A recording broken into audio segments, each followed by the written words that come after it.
Hello and welcome to the 5th Listen and Learn podcast today, sponsored by Volunteer Services at Hospice of Central Ohio. I'm Liz Adamschick, Volunteer Services Manager, and joining us today is Mark Pierce, one of our full-time chaplains.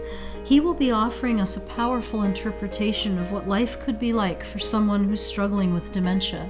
And when he's finished, we will be chatting in more detail about how we at Hospice of Central Ohio help to support the spiritual needs of people with dementia.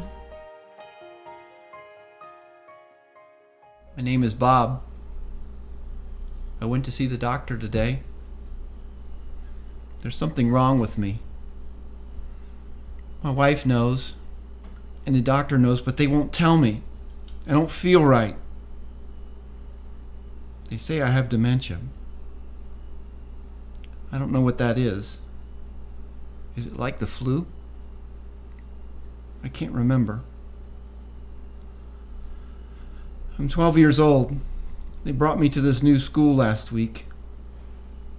It seems like years. I just want to go home. I have 2 sisters and 1 brother. We always walk to school together, but I can't find them here. I'm lost, or they're lost. I don't really know who's lost. I just know I don't want to be here. I feel so alone. They say they would have lots of crafts and fun activities, and I'm way past coloring pictures and stacking blocks. The teachers are nice enough, but they're so young. Must be first year. I'm waiting for the bell to ring because I want to go home. There are old ladies and old men here. They remind me of my grandparents. I wish my grandmother would come and get me. She always made me feel safe. I miss her so much. I haven't seen my mother or dad in a long, long time. Where are they? Have they forgotten me? Why don't they come? I just want to go home. One of the teachers said to me, "This is your home." I told them, "No, it's not. I don't live here." They said, "Yes, it is," and then they laughed and they walked away. I hate it when they laugh at me. I feel ashamed and I'm afraid. No one listens to me anymore. They tell me I'm confused. I'm not the one confused. They are. Later, I took a nap. I got up at 3 o'clock and started to get ready for dinner. They told me that it was 3 in the morning and go back to bed. I know what time of day it is. They're mixed up. They were pretty insistent, so I sat in my recliner and I waited. There are other times when I'm sound asleep and they wake me up and tell me to get dressed. They put clothes on me that I don't like. No one ever asks me what I want. And when they do, I can't decide. The teachers get mad and they walk out. I want to walk out. I want to go home. Today I walked down the hallway looking for a way out. Since no one will help me get out, I'm taking this into my own hands. I'm going to find a way out. There's a door where I see people come and go. It looks like there's something out there. Sometimes if I sit just so, very still, I can see other people and what looks like soft chairs. I watch the door. Sometimes I even sit next to the door. A young woman came through the door and tried to go through it. I tried to go through it, but they yelled at me. The lady that came in closed the door so quickly I couldn't get through. I sat on the floor and cried. "I want to get out of here. Hold the door, please," I shouted. "Door's broken," she said. I know she's lying. I watched her come through it. People always come and go through it. It's not broken. I'll find a way out of here. Just watch and see. Because I want to go home. This morning they said to me, "It's time to eat." I'm not hungry. "Come over to the dining room. We have a place for you." I'm not hungry. Well, you like the food. I'm not hungry. Don't you hear me? I'm not hungry. She laughs and turns away. The food here stinks. It's like baby food. I can't stand it. They point and say this is this and that's that. I can't see carrots or ham or even bread. It's a paste of some kind. The coffee's like syrup, and a cup of milk is like chalky white glue, or should I say goo. I don't recognize anything on my plate or in my cups. They don't make forks or spoons like they used to. I can't use these metal things. They're too heavy and they're bulky and they don't fit my fingers, and so I use my hands. I make a mess of everything. That's what they tell me, and I know it. What I wouldn't give for some of my mother's fried chicken, her mashed potatoes, and gravy, and apple pie. I wish my mother was here now. I need her. Maybe if I go home, she'll be there and everything will be back to normal.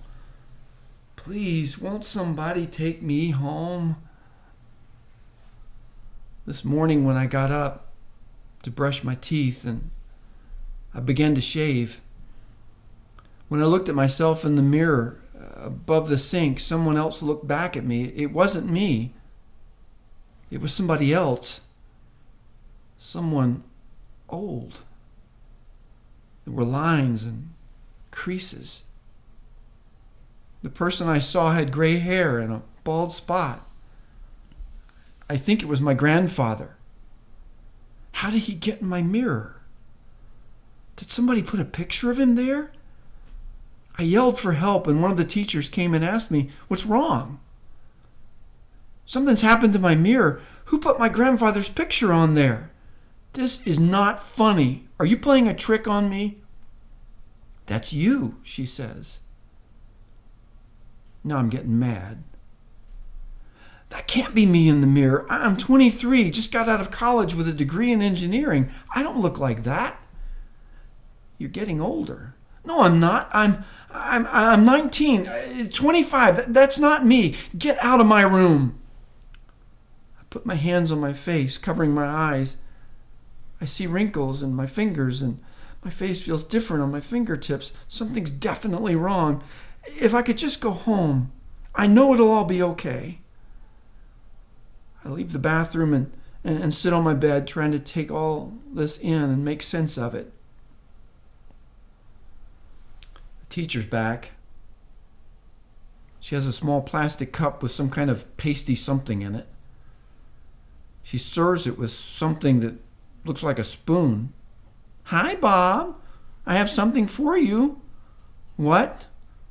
"Pudding. I don't eat pudding." "It's good for you," she says, and she shoves it into my mouth. It tastes chalky and bitter. There's like seeds or pieces of dirt in it, and I just spit it out. "Oh, Bob, you're making a mess," she says, and she rolls her eyes. "It tastes awful." I know, but you have to take your medicine." "Medicine for what?" "You're sick, Bob." "I'm not. I've never been sick in my life. Never missed a day of work." "Well, you need to take your medicine," she says. "I'm not taking it." "You can't make me." "I don't want it. I want to go home." "This is your home now," she says. "You people keep saying that. Why can't you listen to me? I don't live here." "Where do you live?" she asks. "In my house." "Where's your house, Bob?" It's out the door. You know, just a left, and it's just down the hill." "I've never seen your house," she says, "so I don't know how to get there." "I'll show you if you take me." "I can't go right now, but maybe tomorrow," she says. "You'll take me?" "Sure. Maybe we can go tomorrow if you'll take your medicine for me now." "Okay, I'll try. Promise you'll take me tomorrow?" "Sure thing." "Help! Help! Help! Somebody help me! Oh, God, please help me! I have to go to the bathroom! Help!" I can't find the bathroom and nobody's coming. I don't know where I am. At home, the bathroom was just down the hall from my door. I can't get my pants loose. What the hell is this? It's not my underwear. I can't get it off. I've got to go and no one's coming. Oh, God, what am I going to do? There's some paper. I can use that. Shouldn't have thrown it in the trash, but I'll dig it out. Got to get this liner off and get cleaned up. There's a sink. I can get some water. Got to do this myself. A little paper, a little wiping. There's a washcloth. Maybe God does answer a prayer. Oh, I'm making such a mess. I'll clean it up later when I get my bearings. At home, I know where to go and where everything is. Got a little on the floor, but it'll come up. I hear a knock. Somebody's coming. Thank God. Don't come in right now. I'm not decent. Hi, Bob. What happened? That's what she says. Get out. I'm not decent. You made a mess, Bob. We've got to clean it up. I told you, leave me alone. Why don't you just push your button, Bob? What button? This one on the wall. I forgot. We'll get you cleaned up. This mess too. No worries. We'll clean it up, she says. I believe her. She has a soft and kind voice. Very sincere. I trust her. She's almost twice my age, probably in her 60s. She's been around the block a time or two. I know that. She sure looks like she knows what she's doing. She reminds me of my mom. Thanks. You're late, but thanks. I'm lying down now. It's almost nighttime. Got my PJs and slippers on. It's cold in here. Must be winter outside. Mom used to sing to me until I fell asleep. I miss my mom. She made me feel good when I felt sad. Kind of warm inside. I don't really remember what she looks like now, but I remember she was kind. I can't remember the song she sang, but maybe I will someday. It had something to do with buying a bird. Maybe someday soon she'll come get me and take me home. I can't remember like I used to. Things are getting worse as far as that goes. I don't know the day or the time. There are pictures of people in my room, but I don't know who those people are. They look familiar, but I can't decide. Is that my wife or is that my mother? I used to know. Everyone's smiling except one guy. He looks so serious. The woman next to him is smiling and looks happy. Who are those people? I'm awfully tired now. Taking more naps. My words are all muddled. People don't seem to understand me, and I have to repeat myself a lot. They smile and nod and say things like, "Oh, okay," but I know they don't understand me or what I said. A man came this morning. He didn't understand me either. I understood him a little bit. He reminded me of a minister. He sat with me for a while and started singing. I knew some of the songs too. I was able to sing with him for a little bit. Some of the words even came out right. They came from someplace. I don't know where, but I'm glad they did. The minister sure seemed pleased. So was I. I like to listen to music. It's calming. It's one thing that is familiar to me. I feel a little like I'm at home when I hear it. I've been sleeping more these days, more and more. fact, I don't remember being awake at all last week. I've been hearing voices and I see people I haven't seen in a long time. They come in my dreams. At least, I think they're dreams. I hear other voices, but can't seem to wake up. It's harder to get my breath now, too. There's something stuck in my nose and it blows air into it. I take breaths between breaths, and I take breaks too. Sometimes, when it's very, very quiet,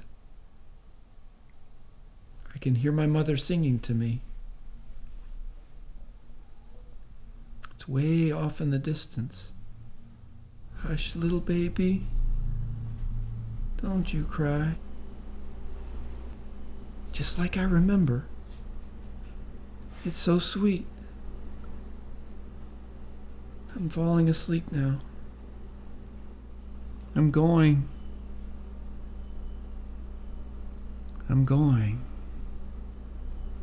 Finally going home.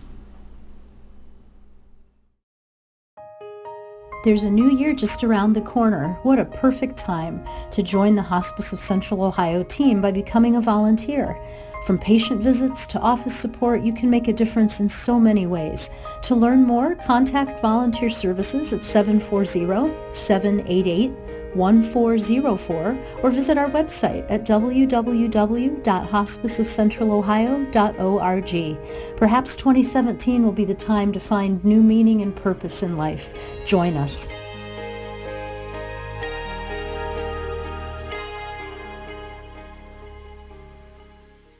Welcome back. We're here with Mark Pierce, one of our chaplains at Hospice of Central Ohio. Mark, thank you. It's hard to know how to bridge the gap between that interpretation and normal conversation, but give me a chance, I'll try. I wonder if before we dive into the topic, we could talk a little bit about how you came to hospice. Actually, Liz, I came in a kind of a roundabout way. I'd been a pastor in local parishes for the better part of 15 years, and toward the end of that ministry, I just knew I needed to be and wanted to be doing something a little bit different. I knew that I wanted to be a chaplain, and I knew I wanted to care for folks in hospital settings, in crisis settings, and so I went into training and did 2 years of full-time training, and didn't really think about moving into hospice work. I thought it would be too depressing, and found out it's quite a bit different. I've been working with Hospice of Central Ohio for 13 years, and I've never looked back. Wow. So, curiosity, what was it that inspired you to develop that piece, to write that piece? Well, the best way I can answer that is that I work with or care for a lot of folks who have some form of dementia, in some stage of dementia. And what I've noticed is that sometimes they just sort of get forgotten. Mm-hmm. And in the process of getting forgotten, part of what I feel called to do is to try to help find them. I've been working on a little bit of a poem that talks about feeling lost, and it's no fun being lost, and it's scary, it's frightening, and oftentimes folks who have dementia or some form of dementia really do want to go home, and home, it could be a literal place from their childhood. It could be the last place they lived. It could be the familiar, and as they grasp for something that is familiar, it truly is a grasping and looking and trying to find it. And I just like trying to help be a guide to help them find their way.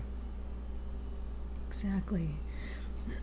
I know that at our last podcast, we talked with Daniel and Bob, our other chaplains that you work with, and kind of laid the groundwork for the importance of spiritual care at end of life. But it seems like you've really touched on, in a deep way, something that I don't know many people would consider right off the bat. We just presume that hospice patients can converse, that they can make their needs known. And so here you are dealing with a portion of the people in our care who may not be able to do that. And I'm wondering if you could help us understand a little bit about what the spiritual needs are of people who are struggling with their memories, the loss of their sense of identity, their sense of self. That seems so central to understanding oneself spiritually. One of my favorite films that's on my top 10 list is the movie on Golden Pond, and Henry Fonda plays a professor, a retired professor by the name of Norman Thayer. And although it's not overtly noted in the film, Henry, or Norman, is struggling with the beginning stages of Alzheimer's. One of the things that he wants to do early on in the film is to find a job, wants to be useful, and so he suggests to his wife Ethel that he could be an ice cream dipper at the local ice cream store, or he could deliver newspapers. A little later in the film, Ethel asks Norman to go out and pick strawberries, and he can't remember where the strawberries are. And she talks about it being down near the Old Town Road. And so Henry goes off with his bucket, and in the process gets lost. Nothing looks familiar, and he begins to panic. And in that panic, races home as fast as he can, comes into the house huffing and puffing, but doesn't want to admit to Ethel he hasn't picked a single strawberry. And so as he walks over to the sink, he pretends to dump his strawberries in the sink with hers. And to me, it seems like our folks who have dementia, some of whom can talk and some of whom can't, if I can at least move into their world and the world that used to be, I've been helpful. So I'll sing to folks. I'll sing some of the hymns that I know they sang in their younger days in church. I have a song book that has a lot of folk songs in it, so that if a person is not a church person or attended a worship center of any kind, they certainly know some of those folk songs. And so I probe with the family, wondering what kind of music is helpful. I also am very observant of a person's room. I look at the photographs. I look at the things hanging on the walls. Anything I can find that talks about what life used to be like, and can I bring that to the table. I see one person who used to live in a small town. They told me that one time in passing, so every time I visit that person, I always bring up the small town, and so it gives me an entree back into where that person used to live and what your life used to be like. And so we revisit those memories each time I go and visit that person.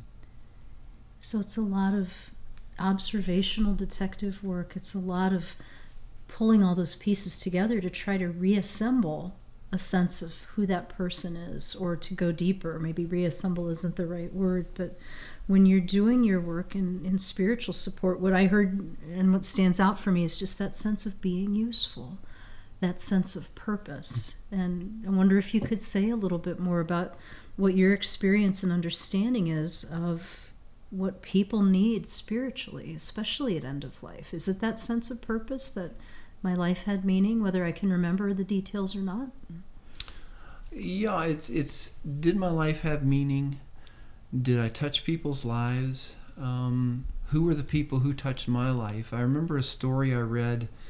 It was in the Huffington Post, and a physician wrote it, and it's called Finding Maria. This physician would go and visit Maria, who was a dementia patient and laid in a fetal position in her bed every time the doctor went to visit with her. And one day, just out of happenstance, she noticed a photograph with Maria at a very much younger age with a family around her. And so she sat down next to Maria and began to talk about the people she saw in the picture. And as she did that, she noticed that a tear emerged out of Maria's eye and flowed down her face, and she knew she'd connected at that point. And for me, at the end of life, somebody who's already feeling lost, boy, if I can help make some of those connections again and bring that those memories back to the forefront, I look at that as perhaps a gift. No doubt. How does the patient's family factor into all of this? Certainly being part of that spiritual identity or part of that unit of, relationships. How does that look for you when you're interacting with the patient, where you have the chance to meet family and talk with them?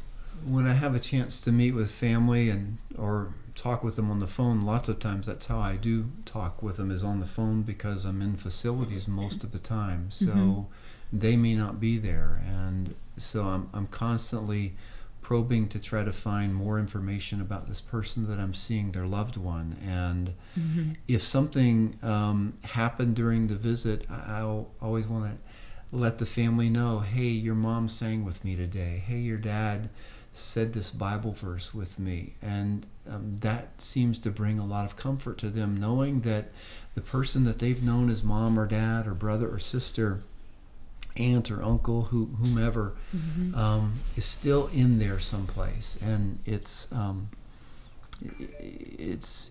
just nice to be able to make those connections and realize that they're still in there. And if we take a moment to truly listen and sit for a little while, maybe that person will come out into the open.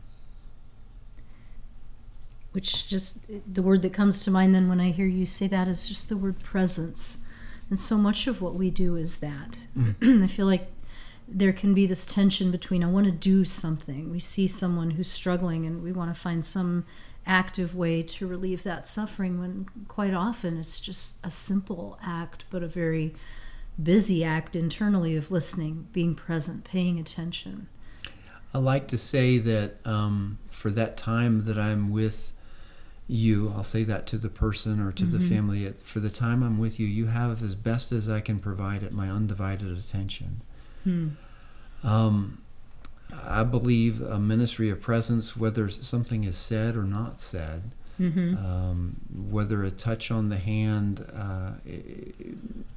or not, just being there, showing up and being there, and paying attention to the subtleties and the subtle things that are happening around us as I'm there. I watch as I'm singing to somebody who's maybe non-responsive and been non-responsive for a long time. I'm watching for their breathing to change. Does it change, or does it pick up? Does it slow down? One individual that I see sometimes when I go to see this person, they'll start to talk. I can't understand their language. The words are kind of mixed and muddled, but I have to believe that as a result of what's been happening in those moments, that something is stirred somewhere. And so when I pray for this person, I always thank God, God, I thank you that you understand their special language, that is the language of the heart. I may not be able to understand it, but you do. Beautiful.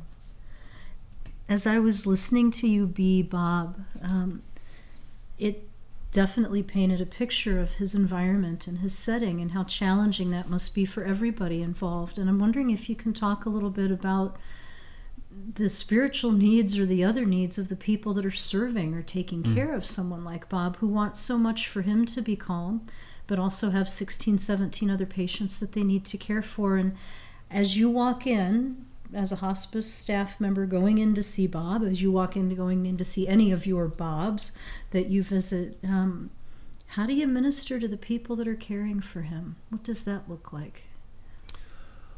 Well, I try really hard to take some time and check in with them. Hey, how are you doing? I had somebody come up to me yesterday and introduce themselves and asked me to pray for them. And I asked if there was anything in particular I could pray about, and the person told me, it's just been a really hard day, and I just need you to pray for me. And so I did.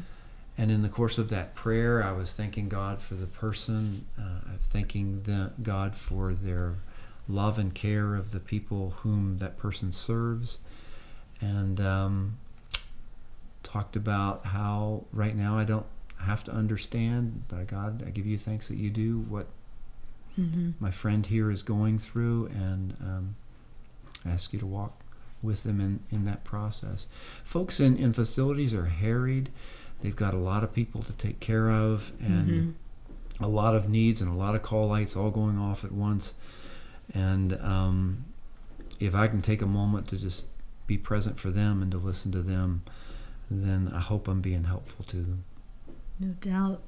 It just seems like there's so many opportunities for us to validate so many feelings and pieces of the human experience. As you're, sharing and becoming Bob for us and telling that story, it's too easy to choose a side and decide, oh, well, poor Bob, it's those darn facility people that aren't listening to him. But we all know it's more complex than that. So if I could offer at least one of many takeaways for our listeners, it would be that remembering of who all's involved in that chain of care and what it takes to do that job, what it takes to be Bob, to be confused, what it takes to be the staff member who wants him to have some peace, but who also wants the rest of her patients to have peace, and to remember that it's so important. Yeah, it is. It's so important, and the staff often is fragmented and going in 50 different directions at once and trying to figure out where they need to be, and that's a hard choice to make, and especially on a memory care unit where folks have so many diverse needs all at the same time. Right. I know that the best research and data is projecting, doubling and tripling of the number of people that are going to be experiencing some form of dementia, Alzheimer's, Lewy bodies, whatever. And as we look into a future that way, I'm wondering what your words of advice would be to those of us in healthcare, to those who are bedside, to kind of prepare us for what could be more of the same. What would we need to know? What would be helpful as we approach that, and as we face a future that's going to see more people with this illness and this condition? I think it goes back to, for me anyway, remembering that there are times in our lives, even though we don't have dementia, that if you stop and think about those moments, like one of my classic ones is thinking about what it's like to drive on a road or to an intersection that you've driven to for a long, long time. It's so familiar. You stop at the stop sign, you activate your turn signal, and then for a split second, you're not quite sure where you are. And you're not sure where you need to go. And nothing looks familiar. Now for us, it's a fleeting second or two, and then, oh yeah, I just need to turn right and then make a left and I'm home. I imagine that's what it's like for folks who have some form of dementia every single day, every single hour of every single day. And that split second for us is what is life for them. And so if we as caregivers can take that moment and try to understand what it might be like based on that little scenario, or the scenario where you go to the kitchen and open the refrigerator door and I can't remember why you did. Exactly. If you can put yourself into that position, perhaps you get a sense of what it might be like, and in terms of getting a sense of what it might be like, then being able to help in a even more profound way than we already do. Which is exactly what you've allowed us to experience a bit of today through being Bob. The whole refrain, I want to go home, and giving us a moment, more than a moment, to pause and remember that. Thank you very much for your willingness to do that. As with any of our podcasts, it's so tempting to just want to keep talking until the conversation resolves itself. But how about if we say to be continued? And I would encourage our listeners, if you would like to learn more about how you can help all of our patients, the ones with dementia, the ones without dementia, we encourage you to consider exploring volunteering with us. And to do that, all you need to do is give us a call at 740-788-1404, or visit our website at www.hospiceofcentralohio.org and visit the volunteers page to see more about what awaits you. We are happy in volunteer services to give you an overview of what our needs are and what the opportunities are and where your skills can intersect with that need. So thank you again for joining us on this Listen and Learn podcast. Have a great day.